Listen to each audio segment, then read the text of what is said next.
And thanks, Sandra. We had an amazing group, actually. The depth of talent and capability in the group was incredible. I'll try and relay the main points. There was quite a lot of great discussion. The discussion mainly was about two areas. One is to, getting the boat onto the water, and that's the money required for that. And also, once the boat is on the water, what to do. We spent a fair bit of time on both of those sides. There's a lot of support for Ivan Kay's proposal for the that he outlined before about having the rapid awards and having people come along to those and buying tickets and things like that. So there was a lot of support for that sort of thing and getting some community involvement wrapped around, if you'll excuse the pun, around the boat, because I think that would create a lot of sponsorship, for want of a better word, but also interest in the community is the most important thing to get that engagement. High ticket values at those rapid awards could help to raise the money for that if that was required. Joy gave us some ideas about team building, how the boat, once it's floated, could be used for team building activities, corporate team building activities.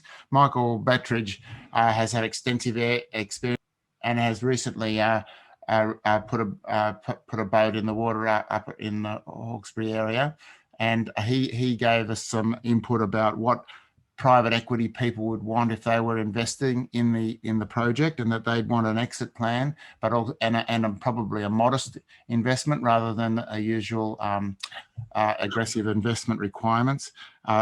Michael also encouraged us to go after federal and state government grants, especially for grants that are given out for investment in the tourist industry.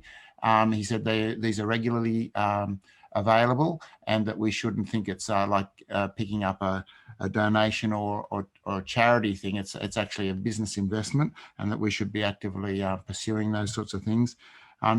One thing that we did get from Michael was a word of caution about sponsorship. He said a lot of sponsorship money from companies is drying up, and he cautioned us about trying to put too much of the strategy around that.